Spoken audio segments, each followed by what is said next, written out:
I'm so sorry, ma'am. I know you need this medicine, but it looks like it's not covered by your insurance.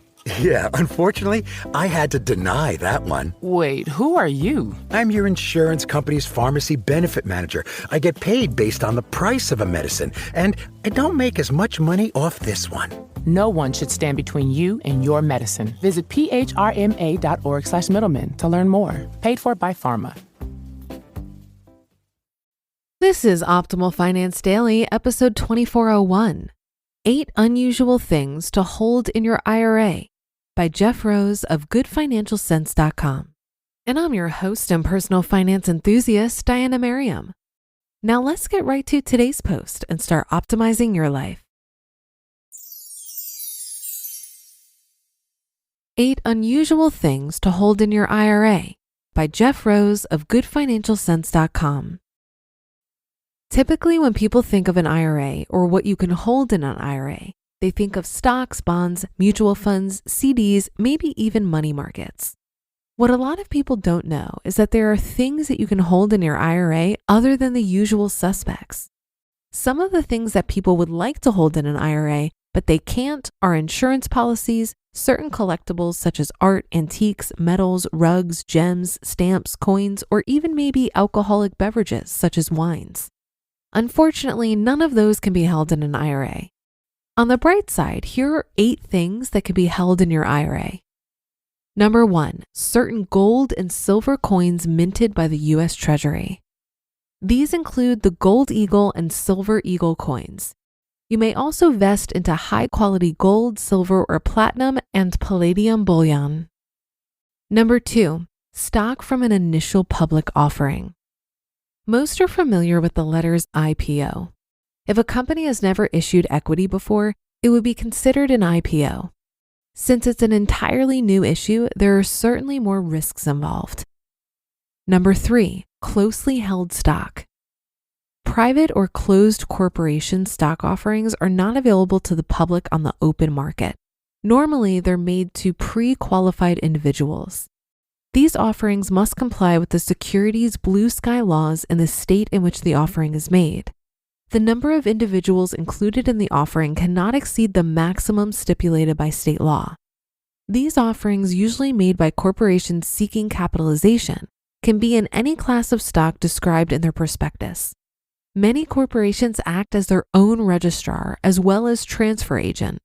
They may or may not use market makers for their offerings. Purchases and sales are described in their offering materials, which you should study closely. Number 4, real estate investments. If you've watched as much Flip That House as I have, you know that flipping a home can be a good real estate investment. But whoever thought you could hold that real estate in an IRA? Here are some of the type of properties that you can hold: single-family and multi-unit homes, apartment buildings, co-ops, condominiums, commercial property, and improved or unimproved land, leveraged or unleveraged. You can use a special type of IRA to hold real estate called a self-directed IRA. You can use a company called Equity Trust to hold your self-directed IRA. Number 5, limited partnerships. A partnership is a type of unincorporated business organization in which multiple individuals, called general partners, manage the business and are equally liable for the debts of the business. Other individuals, called limited partners, may invest in the business but are not directly involved in management. Limited partners are liable only to the extent of their investments. Unlike a limited liability company or a corporation, partners share equal responsibility for the company's profits and losses and its debts and liabilities. The partnership itself does not pay income taxes, but each partner has to report their share of business profits or losses on their individual tax return. Estimated tax payments are also necessary for each of the partners for the year in progress. General rules regarding partnerships in a self-directed IRA or real estate IRA. Here are some general rules regarding self-directed partnership investments in your self-directed individual retirement account or real estate IRA. The partnership agreement must permit an individual retirement account or a qualified plan to be a partner.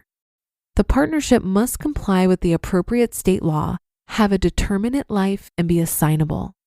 And the partnership subscription agreement must be signed by you as having been read and approved and will be executed by and trust for your benefit. Partnerships may be subject to unrelated business income, UBIT, and other taxes. It's important to consult your tax advisor for proper direction. Number 6, oil and gas royalty interest. Minerals, royalties, and overriding royalties receive revenues from the production of oil and gas from a well without paying the drilling or monthly operating expenses from the well. The term royalties can be used interchangeably to mean mineral interests, royalty interests, or overriding royalty interests. However, there's a difference between minerals and royalties, and an even greater difference between overriding royalties and both minerals and royalties. The similarity between mineral interests and royalty interests is that both involve ownership of minerals under the ground. Both receive portions of the income from the production of oil and gas. However, the difference is that the owner of a mineral interest also has the right to execute leases as well as collect bonus payments, whereas the owner of royalty interests does not execute leases or collect bonus payments. Number 7, stock options. Unless you work for a major corporation, you probably aren't familiar with stock options. Basically, a company will give their employees options on the company stock that can be redeemed hopefully as a gain later on. If held in an IRA, these gains could be deferred. And number 8, notes or mortgages. A note is a vehicle that is used to extend credit from one or more individuals or entities to another individual or individual's entity. There are 2 types of notes. Secured notes are backed by collateral, providing the lender increased assurance of return of the loan amount and interest, such as mortgages and deeds of trust. And unsecured notes are not backed by collateral. You might consider an unsecured note for perhaps a friend or a non-disqualified relative, but it's a higher risk and sometimes reward than a secured note. Investing in trust deeds and mortgage notes. To clear up confusion, a trust deed, deeds of trust, and mortgage notes are largely the same investment, depending on the state you reside in. These notes may be either in first or subordinate positions and may be purchased from brokers or private parties.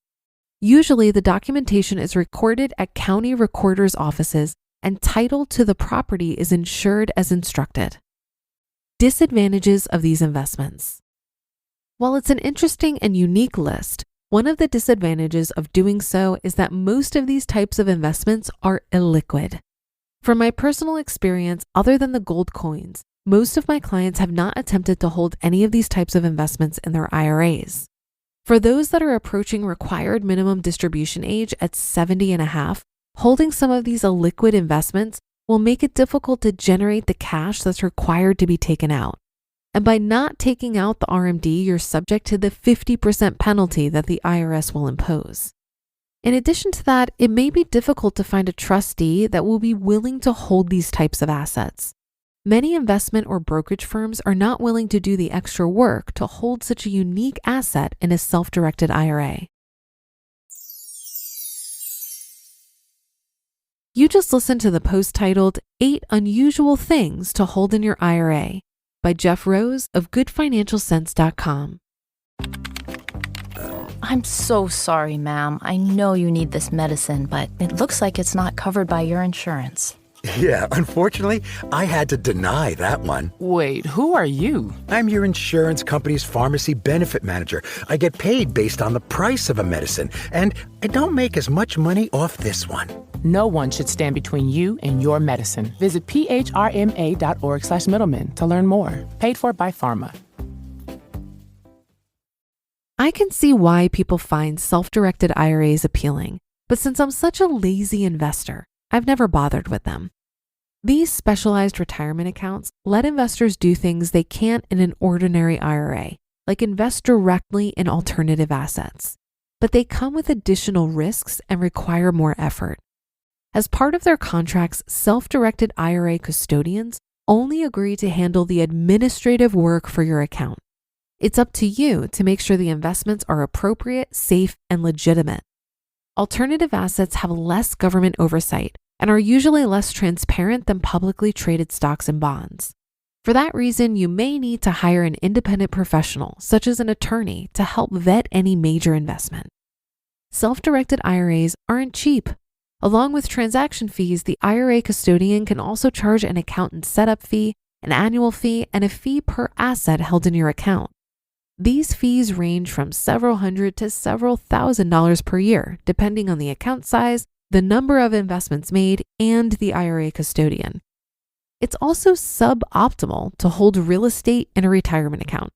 It's more beneficial to keep your real estate portfolio as a taxable investment because you can immediately depreciate your rental real estate, and you may be able to deduct some or all of rental real estate losses against other taxable income. I learned this from my friend Sean Mullaney, also known as the F.I.R.E tax guy. If you'd like to learn more about his rationale, check out the article titled Real Estate in Retirement Accounts on FItaxGuy.com. But that'll do it for today. Thank you for listening. Have a great rest of your day, and I'll see you on tomorrow's show where your optimal life awaits.